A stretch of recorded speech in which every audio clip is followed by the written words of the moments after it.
Welcome to the Human 5.0 Project, the podcast where we cut straight to the breakthroughs that matter, the show where science meets self-optimization. I'm your host, Ultimate Biohacker 10X, and here we break down the real research, real data, and real dosing behind modern biohacking, from compounds and peptides to techniques, devices, lifestyle strategies, and performance protocols. Most people jump in and jump out before they get the gold, so we're keeping it tight and delivering the essential insights you need without the fluff. If you've taken the time to hit play, we'll make sure you walk away with valuable knowledge that can transform your approach to longevity, health optimization, and beyond. Everybody wants cognitive superpowers. What you actually want is less brain friction, focus on demand, calm under pressure, and energy that doesn't faceplant at 3 p.m. Tonight, we're separating signal from marketing, nootropics that actually have evidence, neurofeedback, what it can realistically do, what it can't, and how to avoid getting sold a sci-fi story. I'm keeping it simple, the decision framework, so you don't waste money. Let's lock in. Welcome back to the Human 5.0 Project. I'm Ultimate Biohacker 10X, straight facts, zero filler. Disclaimer, this is for educational purposes only. There is no medical advice. If you have seizures, bipolar mania history, panic disorder, arrhythmias, or you're on psychoactive meds, don't self-experiment with brain chemistry. This is clinician lane. And one more thing. Smart drugs aren't a flex. If something needs a prescription, the move is supervision, not internet dosing. Cool? All right, let's move. The superpower myth sells: limitless focus, genius memory overnight, instant flow state whenever you want. Reality, your brain is not a laptop you can overclock forever without consequences. You push too hard and you pay in anxiety, sleep damage, attention fragmentation, and burnout. So the goal isn't more stimulation. The goal is repeatable performance. Focus you can reproduce, calm you can access, recovery you protect. And here's the reality anchor. Your best cognitive enhancer is still sleep. Everything else is an accessory. Most nootropics fall into 3 buckets: stimulants, wearing a lab coat, expensive placebo, and real, but narrow. They help certain brains in certain contexts. So we're doing the high signal short list. 1. Caffeine. This is our baseline tool. Caffeine works. It boosts alertness, but it also charges interest, jitters, anxiety amplification, sleep disruption. If it improves your morning, but it steals your night, it's a net loss. 2. Caffeine and L-theanine, the calm focus combo. This is one of the cleanest stacks, smoother attention, less edge. Not magic, just cleaner focus. Start conservative, keep it boring. 3. Creatine, the sleeper cognitive tool. Creatine just isn't gym. The brain is an energy hog, and creatine supports cellular energy buffering. Think of it as a baseline support tool, especially when workload is high or sleep is imperfect. 4. Next level options. Optional, but not guaranteed. If you want to go one step beyond basics, people explore compounds like citicoline or lion's mane. But here's the adult framing. Promising for some people, not guaranteed, and definitely not a substitute for sleep and training. Red flags? Let's not get played here. Avoid proprietary blends, hiding doses, limitless style claims, anything that works instantly for everyone, or sketchy sourcing. What's the adult sourcing rule?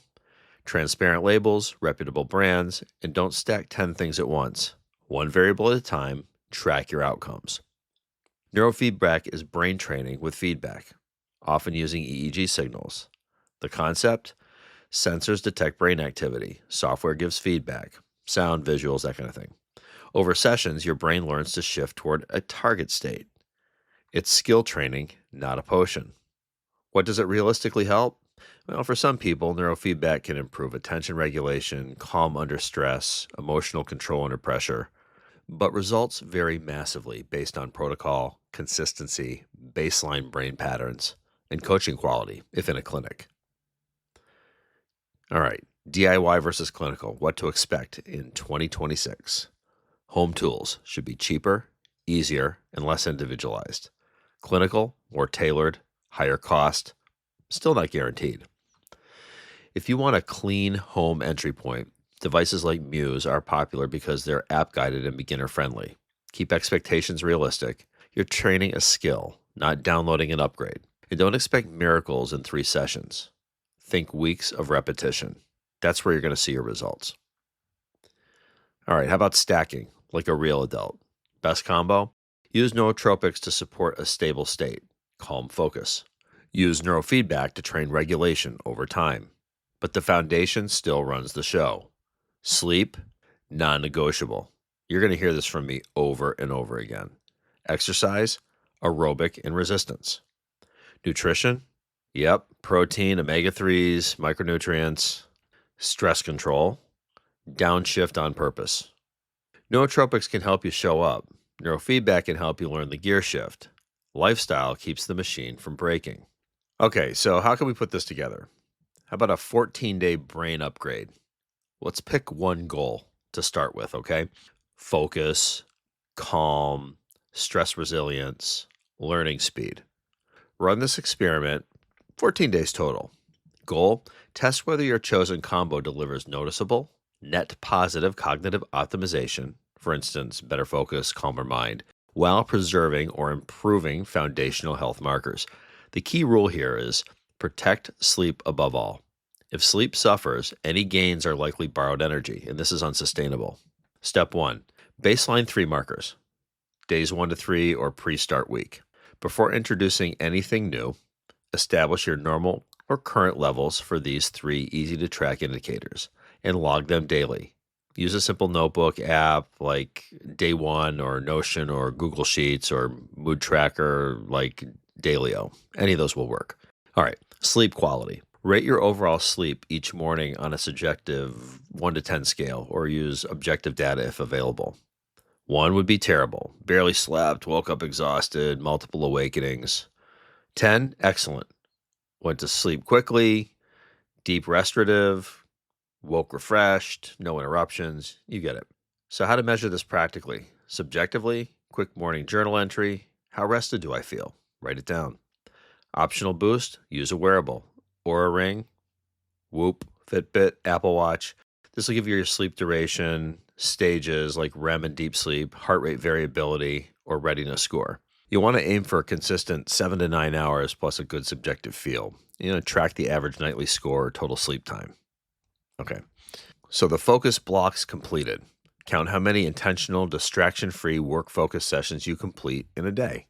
Use the Pomodoro technique or similar as a standard. 25 minutes of focused work, 5-minute break. That would be a block. Or customize to a 50-minute work, 10-minute break for a deeper task. How do you measure it practically? You could use a timer app like Focus Booster, Toggle Forest, or a built-in phone timer, and log your daily total. For instance, 6 Pomodoros equals 150 minutes of focus time. And only count real focus. If you get distracted halfway, you don't count it. This measures sustained attention capacity. Mood and stress, this is a 1 to 10 scale. Rate your overall daily mood and stress level at the end of the day, or twice daily, morning and evening. 1 would be very low mood, extremely stressed, anxious, or overwhelmed. 10 would be excellent mood, calm, resilient, and low stress. How do you measure it practically? Quick scale. On a scale of 1 to 10, how good is my mood? How high is my stress today? You can combine it or separate it if you prefer. Apps, again, Dailyo, Bearable, or just a simple journal prompt. Note patterns. Stress spiked after caffeine crash. This captures emotional stability and resilience. A tip for baseline, don't do anything new yet. Just live normally and log for at least 3 to 7 days to get a reliable average. And calculate your averages. For example, average sleep quality 6.8 out of 10. Average focus blocks 4 a day. Average mood or stress 7 to 10. Then, step 2, choose one supplement lane, start it on day 4, pick only one option to keep it controlled, start low, consistent dosing, same time of day. Caffeine alone, for example, 100 to 200 milligrams of coffee or tea in the morning. Caffeine and L-theanine, a recommended combo, maybe 100 to 150 milligrams of caffeine and 200 milligrams of L-theanine. Again, for smooth focus without jitters. Optionally, creatine is a baseline support, 3 to 5 grams a day, anytime with food, and this is good for brain energy under load, and the effects build over weeks. Now, there is data out there suggesting that we can push the creatine up to 15 grams a day. If you are naive on creatine, I would start low, obviously, and then work your way up to those numbers. And we've done another podcast on that, which you might want to go key in on, because it is a little bit of a challenge to get the creatine just right, and you want to make sure you're hydrated, amongst other things. So there you have that one. Rules. Source reputable, third-party tested. One variable only. No stacking extras yet. Track your side effects. Step 3. Choose one training lane. Start the same time as supplements. Pick one method to build attention regulation skill. Neurofeedback sessions 3 to 5 times a week, 15 to 30 minutes per session using a home device like Muse. App-guided meditation and focus training for those of you who are unfamiliar.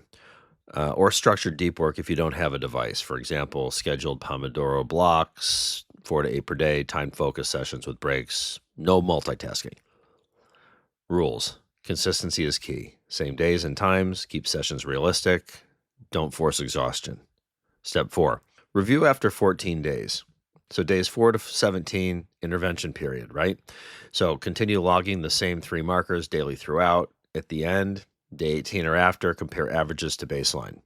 Positive outcome example, focus blocks up, for example, from 4 to 7 a day. Mood stress improved or stable, sleep quality the same or better. This is real optimization and sustainable gains.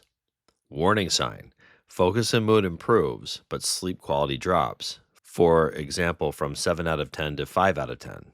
Shorter duration, worse feel. Therefore, you borrowed energy. This is stimulation masking fatigue, not true enhancement, so you got to dial back or adjust. No change or worse? The experiment didn't move the needle. Try a different lane next time, or revisit the foundations. Sleep, exercise first, right? Okay. Why this works? It forces a single variable testing. It prioritizes sleep as the reality anchor, and it uses simple, free, cheap tracking. Results are personal. What boosts one person might not boost another, and if it works well, extend to 30 days or add the next layer responsibly. Run it, track it honestly, and share the results. If sleep tanks, stop and recover first. Let me know how yours goes, or if you want tweaks, tag me at Ultimate Biohacker 10X with your results, wins, and misses, because we're going to build signal together. Stay wired, stay rewired, stay optimized. And I'm out. Thanks for listening to the Human 5.0 Project. If you found value in today's episode, share it with someone who's ready to elevate their biology. Make sure to follow the show for weekly deep dives into peptides, protocols, devices, lifestyle strategies, and the science of high-performance longevity. Until next time, stay curious, stay optimized, and stay 10X.